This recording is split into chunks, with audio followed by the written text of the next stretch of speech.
Hey guys, Squatch Reloading here. Today I want to talk about the Dillon CP2000.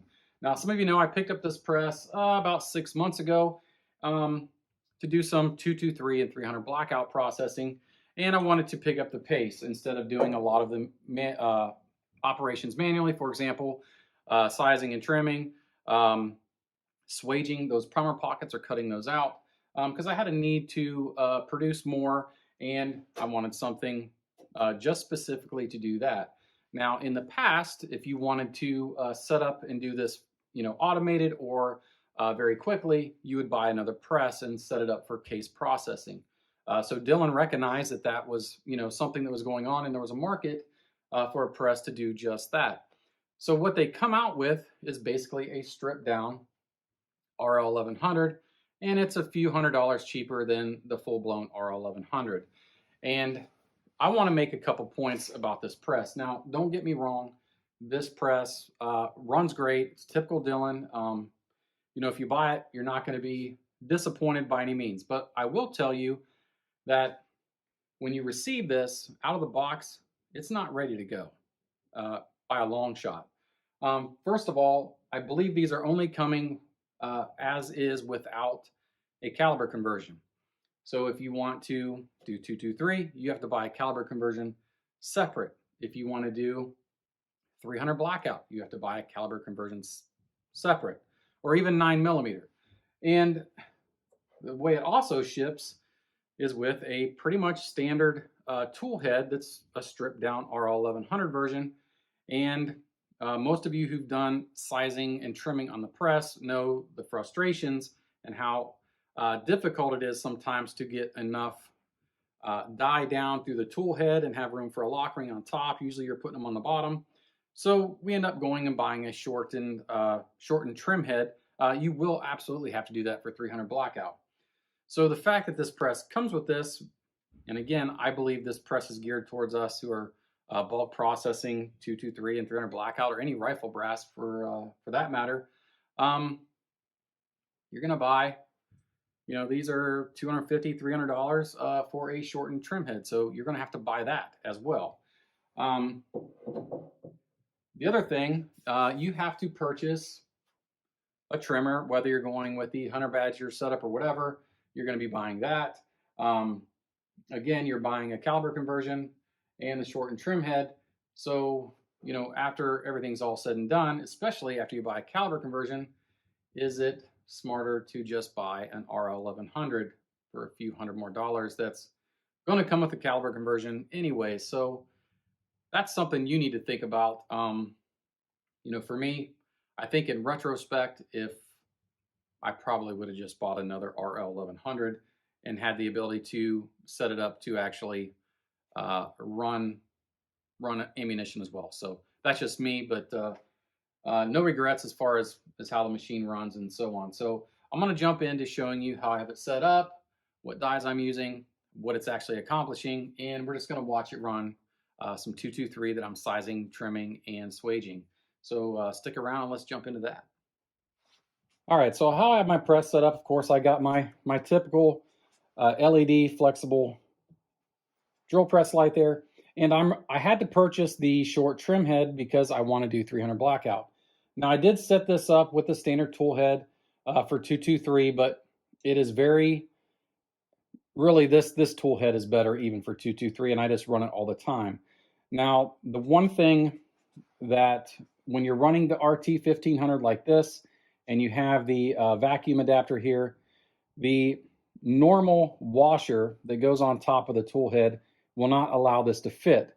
And when I bought the tool head, I assumed that the half moon washer, which is on here right now, that is cut away to accommodate the radiuses cut in the tool head and allow the vacuum adapter, didn't come with it. Now, I don't know if it's supposed to, but I reached out to Dillon and they sent me one. But this washer that comes with it, you're either going to have to modify it yourself or get a hold of Dillon and get the half moon washer for it to work as intended. Now, again, I'm using a Dillon, I'm doing 223 right now. I'm using a Dillon trim die. I'm using this steel die. I don't really see a reason to invest another $100 in a carbide die When properly lubricated, this die will last a very, very, very long time. So I have that set up, again, on top of the RT1500. And I'm going to jump around to the other side, show you my die setup. And basically what we're doing is we are decapping, we are swaging the primer pockets, and then we are sizing and trimming. So I'm going to jump over to the other side and show you how the press is set up over there.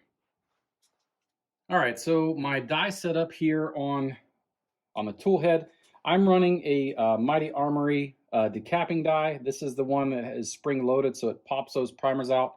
I've hit some Burdan primers with this particular decapper, and it literally punched a hole right through. This thing is awesome, and Wayne over at Mighty Armory takes a lot of pride in the dies and stuff that he produces, and this is a winner for sure. In the next station, so the way this lays out is station 1 is where the case is actually put in. This would be station 2. This is my decapping die again.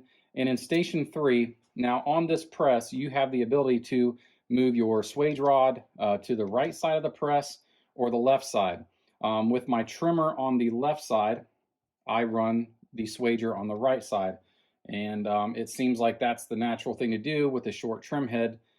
Getting a hold down die in this station over here with the trim head, it doesn't fit. So it seemed, and in fact, the press come with this on the other side, so I had to move everything over. So in my opinion, this is kind of geared towards us guys that are doing a lot of 223 thread and blackout and sizing and trimming.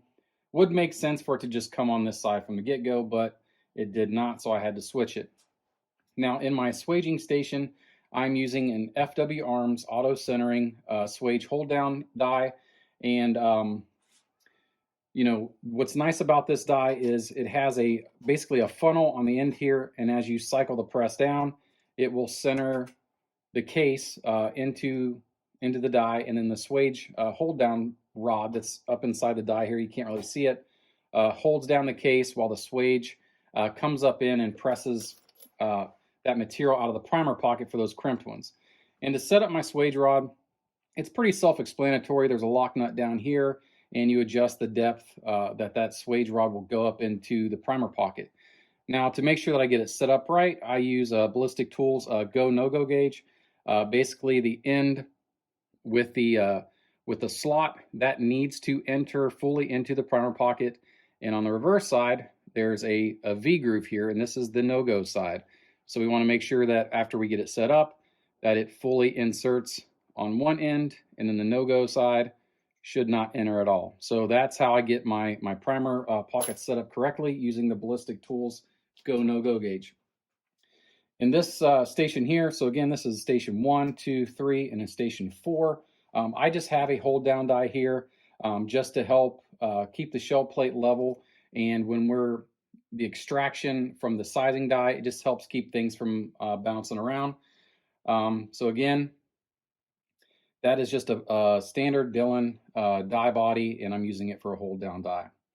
So in station 5 is empty. There's nothing there. And then station 6, I have, let me make sure I got that right. 1, 2, 3, 4, 5. Yep, station 5 is empty. Station 6, I have my Dillon trim die with the RT1500 cutter motor. The next station, station 7 is empty, and station 8 is empty. So realistically, you only have, with this particular and how I have it set up, I only have one die station if I wanted to put an M die right there. But I run that on my progressive loading press because this is all sized. So I'll run an M die over there, not here, but you could certainly do it right here. So that's the die setup, and that's how the press is set up. So I'm just going to kind of show you, what it's accomplishing every time we pull the handle. So I got my light turned on. These are just kind of rough cleaned right now because I'm using basically lanolin and a 99% alcohol blend for my case lube.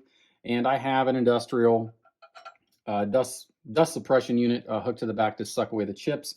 So I'm going to turn that on. It'll get loud. And then I'm going to show you how this thing runs. And then we're going to talk about what we're actually accomplishing here. So stick around. It's going to get noisy. We're going to turn on the trim body. Here we go.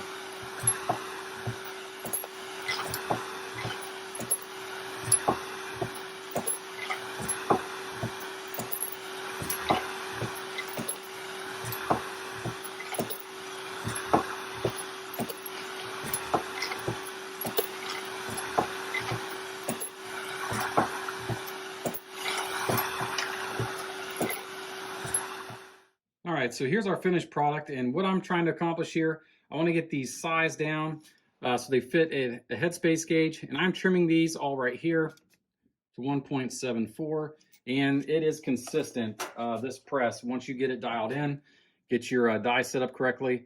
But you can see the cut quality here is pretty nice. Again, my swaging operation, we should get a go. And then this end will not fit. So our swage is on point. And as far as our headspace goes, should drop in just like so. So these are ready to go.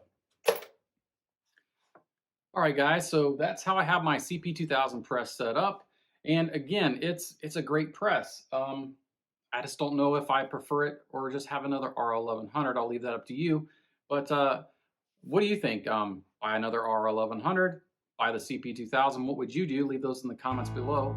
If you guys like what you see, please hit that subscribe button, hit that little bell for notifications so you can stay up to date on everything we got coming up on the channel. You can find me over on Facebook and Instagram as well as Squatch Reloading. And if you have any questions, smart remarks, hit me up on my email, squatchreloading@gmail.com. But until next time, guys, God bless.